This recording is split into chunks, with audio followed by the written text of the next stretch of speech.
Les disciples du Seigneur s'approchèrent de lui et lui demandèrent: Qu'avons-nous à faire pour entrer dans le royaume des cieux?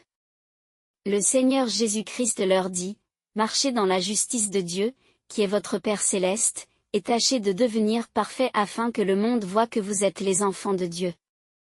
Laissez luire votre lumière devant les hommes par vos bonnes œuvres, pour que le monde en les voyant vous suive. Commencez d'abord à prier pour vos ennemis et faites du bien à ceux qui vous font du mal. Priez pour ceux qui vous persécutent et dites du bien de ceux qui vous calomnient. Aimez ceux qui vous haïssent afin que vous soyez les enfants de votre Père céleste, qui a créé son soleil pour les bons et pour les méchants, pour faire du bien à cause de sa miséricorde. Alors les disciples lui dirent: Comment pouvons-nous aimer nos ennemis? Le Seigneur leur répondit: Si vous n'aimez que ceux qui vous aiment, quelle récompense méritez-vous? Les méchants même ne le font-ils pas? Soyez donc vous-mêmes les premiers à saluer vos ennemis, et ils se rendront à vous. Mais si vous ne saluez que vos amis, que faites-vous d'extraordinaire? Les gens du monde même ne le font-ils pas? Vous me demandez: Comment pouvons-nous aimer nos ennemis? Mais d'où vient que ceux qui vous haïssent sont devenus vos ennemis? N'est-ce pas à cause de votre iniquité l'un envers l'autre? Soyez vrais, et personne ne sera votre ennemi, au contraire vous passerez pour parfait, comme votre Père céleste lui-même est parfait. Si pourtant quelqu'un vous offense encore, pardonnez-lui, et dites-vous qu'il est votre frère et qu'il ne sait pas ce qu'il fait. Que votre lumière luise ainsi devant les hommes, afin qu'ils voient vos bonnes œuvres, et qu'ils glorifient votre Père qui est dans le ciel. Or si votre frère vous a offensé, allez le trouver, et reprenez-le seul à seul. S'il vous écoute, vous aurez gagné votre frère.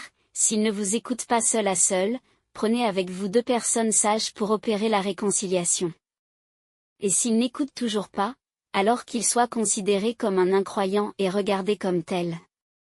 Mais avant tout jugement, réunissez-vous ensemble afin de prier votre Père céleste pour votre frère ou votre sœur injuste, car je vous le dis encore, que si 2 enfants de Dieu s'accordent entre eux sur la terre pour prier, quoi que ce soit qu'ils demandent dans la justice de Dieu, ils l'obtiendront.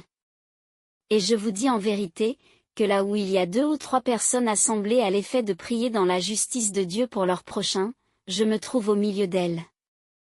Alors les disciples lui dirent: Il est pourtant difficile de pratiquer tout cela. Le Seigneur leur répondit: Tout ce que vous voulez que les hommes fassent pour vous, faites-le de même pour eux. Car telle est la loi de votre Père céleste que les prophètes ont annoncée depuis longtemps. Entrez donc par la porte étroite, parce que, par la porte large et par le chemin spacieux, on va à la perdition et le nombre de ceux qui y passent est grand. Combien est étroite la porte, combien est étroit le chemin qui mène à la vie. Et il y a peu de gens parmi vous qui en trouveront l'entrée. C'est pourquoi je vous le dis en vérité, si vous ne changez pas, et si vous ne devenez pas simple comme un enfant, vous n'entrerez pas dans le royaume des cieux.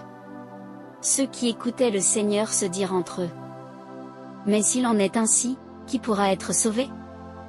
Le Seigneur Jésus-Christ leur répondit: Ce qui ne paraît pas praticable aux hommes, le sera par la miséricorde de Dieu à qui rien n'est impossible. Soyez bénis, au nom du Seigneur Jésus-Christ.